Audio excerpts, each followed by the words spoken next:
how I got into the funeral home business was awkward. I didn't dream of being a funeral director or embalmer. How I got into the funeral business, I was in high school. And in high school, there was a work program. Yes. On the work program, you get to leave school every day. So the teacher asked me what was my job. At the time, I didn't have a job. My father had just bought into a Grundy Funeral Home that was originally owned by Carrie Grundy Fannin.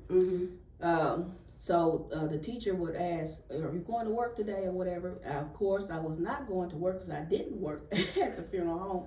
So my story is one of those things that a lie will get you somewhere. So this teacher started to check, and so I ended up working for my father by supposed to be at work through high school work program. My business philosophy is one day at a time.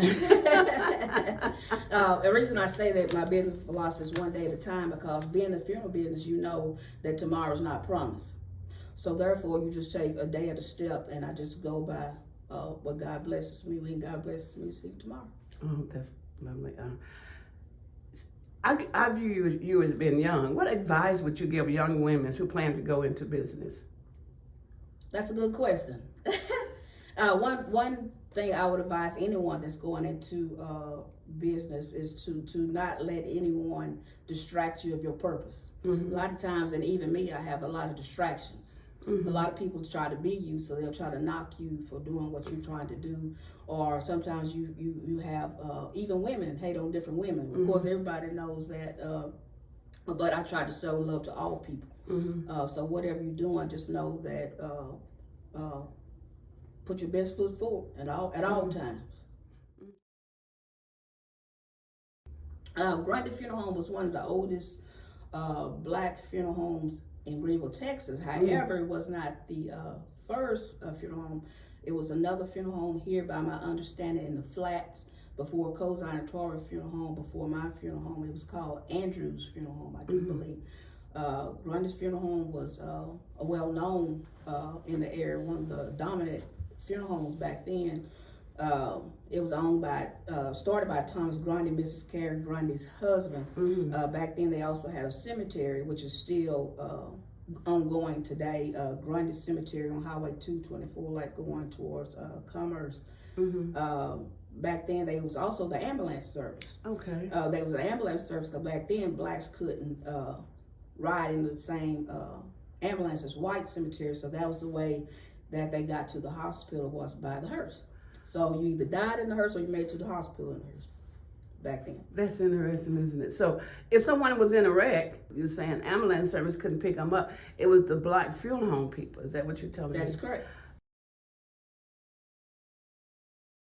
So it was all a learning experience as God was processing me for greater things.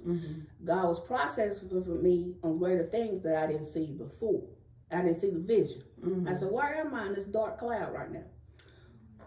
At this point, my friend, she was passing by Hilliards Florist, the old Hilliards Florist on King Street. Hilliards Florist where I am now. And the building was worn down, was turned down, was nasty looking white building, green with a big florist writing on the wall. But it was falling down. I'm like, she said, Emily, that's my friend under the pitch. She said, Emily, that's the building. God told me to tell you that's the building. I said, I don't know what God told you to tell you that's the building. That ain't the building. I said, that's ugly. What are you talking about? She said, go get the key and look at it. So I went and got the key from Century 21. And the realtor name was Jeremy, bless his heart. He worked with us, Jeremy Williams. Jeremy said, Emily, I don't know if you could turn the funeral home into this building, but I'm going to show it to them. Even Jeremy had doubt himself about this building. And he told me who the owners was, Mr. Hanley and James Hanley and his family. So I looked at it, and I like, this is my last resort. What am I going to do? And then it was nothing on the floors. The floors was, oh my God. I can't even describe, holes in the floor. That's what it was, holes in the floor, walls, smell like mildew, rained in. And so as time processed on, I said, yeah, I'm gonna do it. And then so I said, I need some more business partners. So I talked to my mom about it. My mother's Kamita Thompson Spoon. She don't know nothing about funeral business whatsoever. She said, if you're going to do it, I'm going to support you all the way. And remind you, it was an odd story because I didn't grow up with my mother. My mother was 16, but that's where our bond began right there. Mm-hmm. She said, I'm going to support you all the way. I said, okay. I said, but at this time, she was going through a depression because her husband had died right when we was getting ready to start the business. So I needed somebody else to help me because she wasn't focused no more. God, where are we at in this? At this time, I was on an insurance, selling insurance, and a friend of mine, family friend, Demetra Hill, called me on the phone and said she needed insurance. So we was talking about insurance, and somehow we got talking about funeral business. She don't know nothing about funeral business, but she had children that was interested in the funeral business. She said, you know what, that may be a good opportunity, whatever. So it was me and her that went before the city council. And Mr. James Hanley is the nicest family that I've ever met in my life. And I say this to say, sometimes we talk about Black history, we talk about racism and all these things, but it's also some nice white people that like it is nice Black people. It was a white family that helped me. Even when the bank said no, this white family said, I'm gonna give you an opportunity. And Mr. James Hamlin and his wife, when we went before the city council, they sat there with us the whole time. And when the city said yes, it was like they said yes to them too. When they came in here, they never gave us a hassle or anything. And the odd part about it, it was all a part of God's plan. Reason I say it was a part of God's plan, remember I said I started with nothing. Mm-hmm. When I started with nothing, we didn't have no money to fix nothing, but it was just people started donating me stuff. I got my office equipment from Greenville Hospital because they was giving it away. The carpet that we're sitting on now. Remind you, it was 3 women, so we didn't know nothing about no carpet, no nothing. It was an Indian guy that was selling carpet around the corner. And he sold me this carpet that was chopped up into pieces. And I'm like, what, you got to sew the carpet back up? And I just wanted to cry because I'm like, what did we just buy? But it was Reeves Floors. It was a guy who worked at Reeves Floors. He donated his time to come sew this carpet for us. It was just like God started sending people out of nowhere. It was a guy that paints. He came and painted the whole building for $300. And this is a 5,000 square foot building, things like of that nature.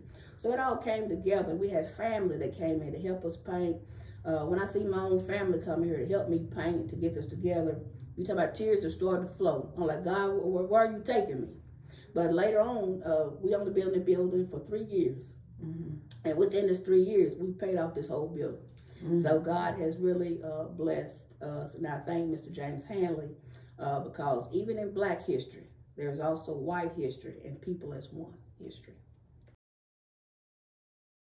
Willie Neal, when we went to Atlanta one time, I remember this big Coliseum, and I'm looking down, and Miss Dorothy Norwood was singing.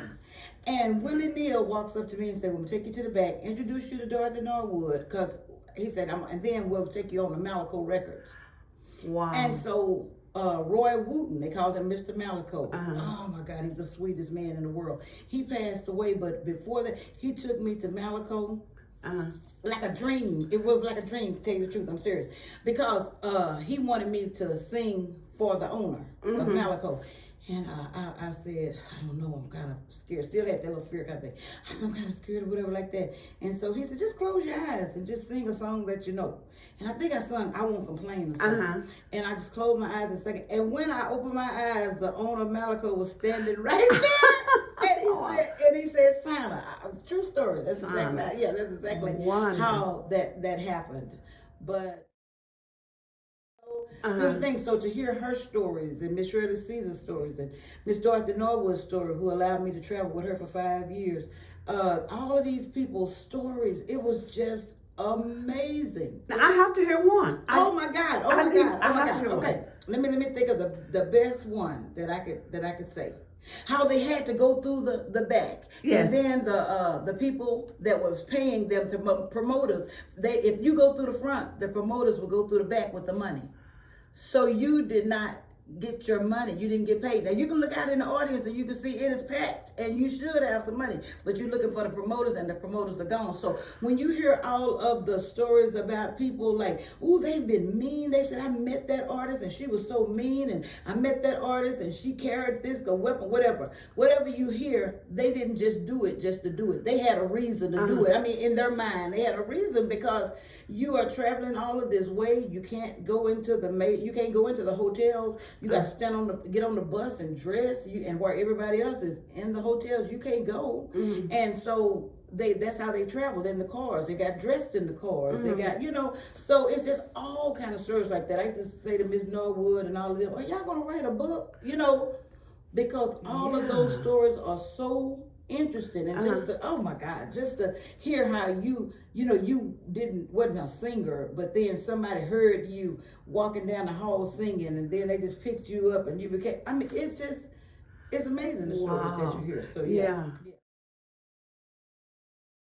When I remember when I lived here in Greenville, I mean, I've always been here, but at 6 years old, I remember going to the courthouse and the doors had black and white. You remember that? Yeah. I remember me and Bay and Sandy and all of us, we just bust through the door of the one that said white. And they were like, get out of here.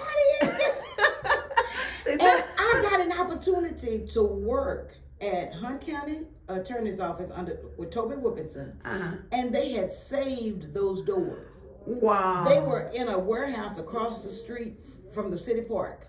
And Toby brought those doors back. And I was able to be one of the people that painted it, and they put them back up. I was all tarnished and brown and whatever, but you could still see the white and black real faint. And we were able to paint. That was just a beautiful day, because the reason why it was beautiful is because it was Toby Wilkinson, who is white, allowing me to do this, and just letting us know that there is a togetherness now. We are trying. We are trying. It may not be 100%, but we are working together, and that's what it meant. That's what it meant for me. I don't know if they've taken them off, but those doors. And actually, it was for like an anniversary of the Cotton Museum. Wow. Well, my fond memories as a child, I grew up in the 30s, and I grew up in a kind of up-to-date home. My father was Esther Brigham, and he worked for the railroad company here. And my mother, she worked for the Harold Curtis lawyer, and she worked, and she made $35 a week. Some weeks she'd make $50. And they were real good peoples to us. But we lived in a poor neighborhood. And that's where I would say the poor family lived. But we lived good. We had a telephone. And our telephone number was 1890J. And we were one of the best blessed people to have a telephone, because at that time, didn't many people have telephones. That was scarce. And I enjoyed that. And I was out when I was coming up. And I had to walk to school in the mud. Down at Booker T. Washington High, down on Clark Street. But I enjoyed it. I enjoyed it. And I graduated from high school in 1948. And then I went to beauty school in 48. How about that? Yes. But I was worked in a flat. And that was a rough part of town that we worked in. And where the overpass is, that was the flat. Okay. But now we have the overpasses over the flat. And we didn't have anything down in the flat, but there was a barbecue pit. Mr. Fitzpatrick had the barbecue pit down there. Mr. Foster had a filling station down there.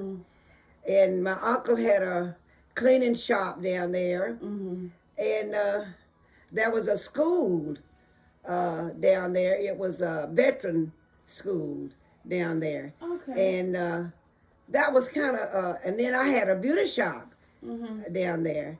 And when I left there with my beauty shop, I put it in my house. And in my house, I had the beauty shop. Then when I moved from there, I lived down on C. Stevenson Street. And where I lived, it was a little short street, and it was Stevens Street. It's right off of Wright Street. And I could walk up to the bus station. Where the police station is now, the city, that was a bus station. Okay. And we had to go in the back door, in the back of there, where the buses went and made all the noise and pick up the people. Had to go in the back door. And there was a fountain. It says colored and white. And we had to go there, and we had, when we want hamburgers, we had to stand out there and wait at the back. We couldn't go in the front. But through it all, we made it. It wasn't easy, but it was hard at that time. And seemed like now, things are so different. You can go in the front door when you get ready, and there isn't a back door. There isn't a sign that says colored and white. But there was a sign that had hanging up on Lee Street and Wright Street. And it says the blackest land and the whitest people. But we woke up one morning, one day, and that sign was gone. We don't know when it left or anything, but it was gone. And we never heard anything about it. Wonderful. I want to go back and touch a little bit, because other people we have interviewed, they always talk about they worked in the cotton fields and they had. I never know. I don't know anything about working in the cotton fields. My mother and my daddy always wanted me to get an education, and they always sent me to school. I don't know anything about working in the cotton field. Only thing I know about cotton is looking at it. One is that I'm serving right now my second term as a president of the Altrusa International of Greenville Service Club.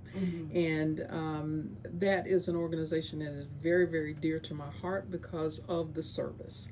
And it gives me an opportunity to be able to give back and do what my mother taught me, because she was that kind of person. She had a one-man service organization, and she did it all, but she laid a great foundation for me. I have a lot of things that I'm grateful that I have been able to work in my community in the capacities that I have, and that's from anything from United Way to Habitat for Humanity. I mean, I've done several different nonprofits, but it's given me an opportunity to interact with all levels of people. And it's also given me what I need to be able to deal with all types of personalities. And then one thing I'm humbled by it. My mother would be proud, is that I was a 2017 worthy citizen.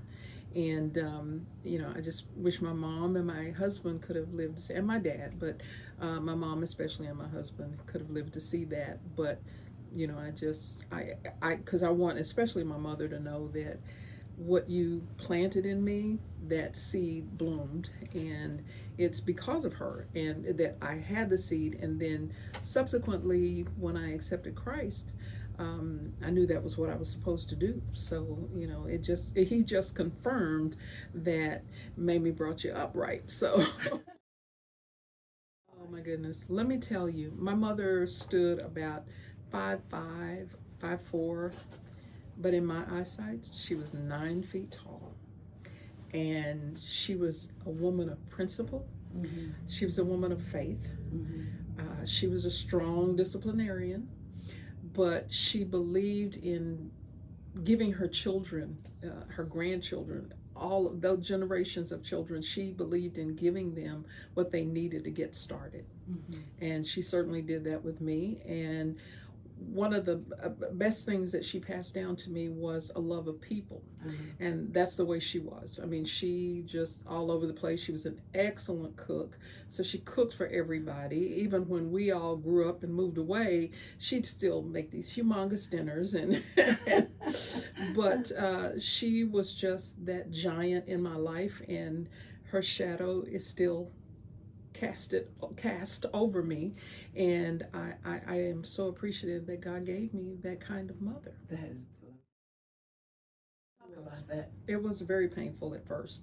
One of the most painful things was probably that female students did not embrace me, and I felt like, you know, you're a girl, I'm a girl, so you know we ought to get along. But it wasn't like that. Female Caucasian students did not embrace.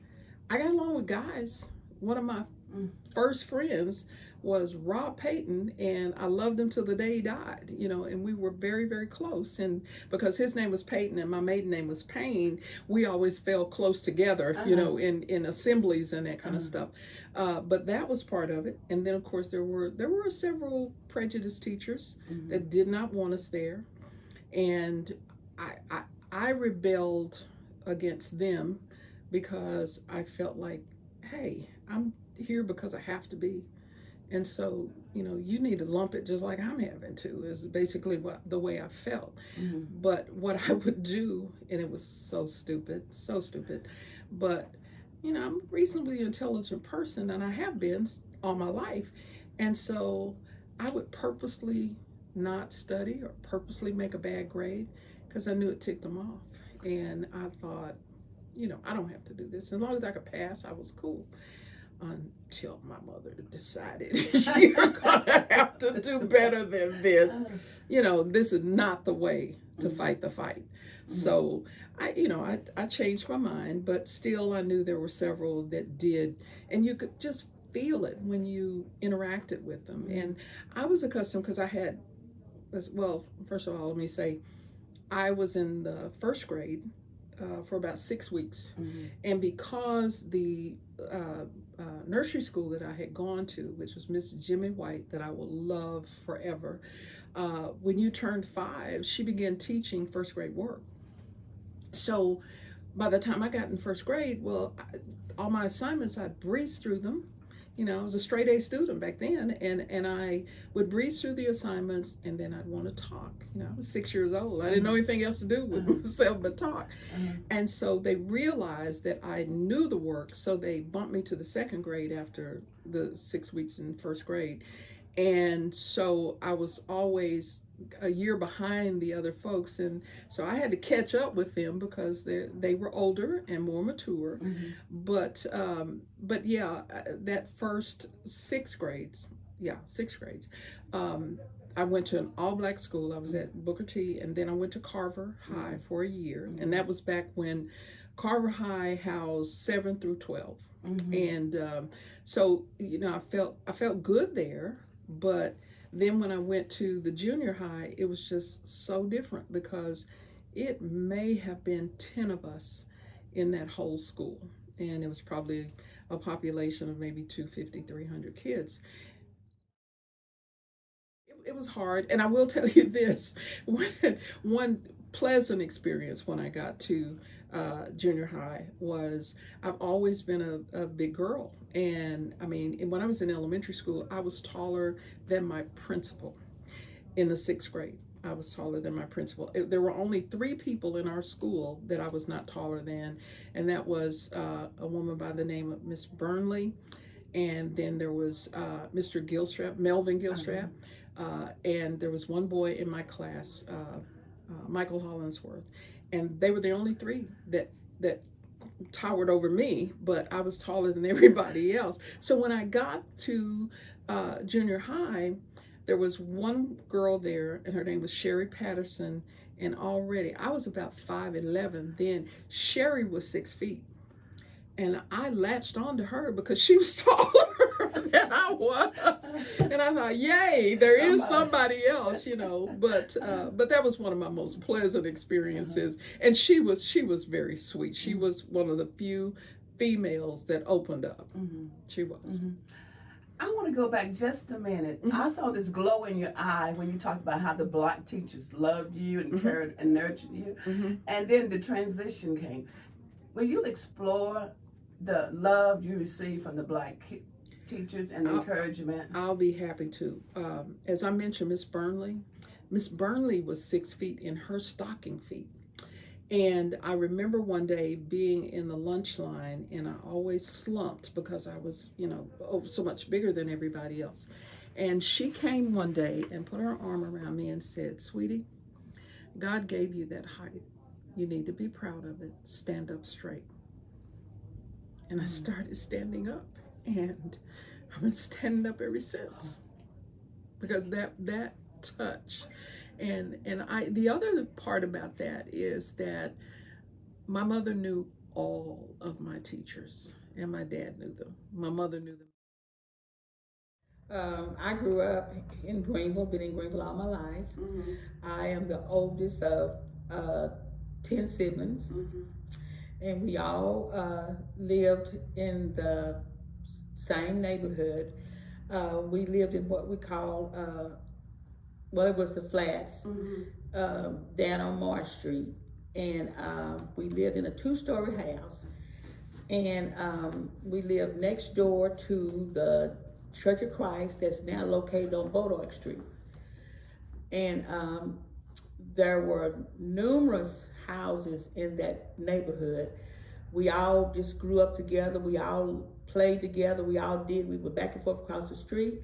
There was a man that lived across the street from us that had the biggest vegetable garden, and he would supply all of the families on that street with vegetables. And but we grew up with Wesley Chapel was where we went, and it was down on Marsh Street where the overpass is now. And we would play outside, and we had sidewalks. We played hopscotch. We just had a good time. And our house was, like I said, it was a 2-story house, and we all lived in that 2-story house. Our house was the first house on that block, in that area, in that neighborhood, that had a indoor bathtub and bathroom. We thought we were really something when we got that bathtub that had those claw feet. And we had a bathroom, and we didn't have to take a bath in the number 2 tubs anymore. And we had a bathroom, and we could go in that bathroom, and we had a big back porch out in the back, because there were houses behind us too, because my mom lived in that house behind us. I lived with my grandmother who raised me. But we were all together. We'd all come in and eat together. We had this big back porch, and we had chickens in our backyard and everything. And then upstairs, we had bedrooms upstairs, and we had a big back porch upstairs.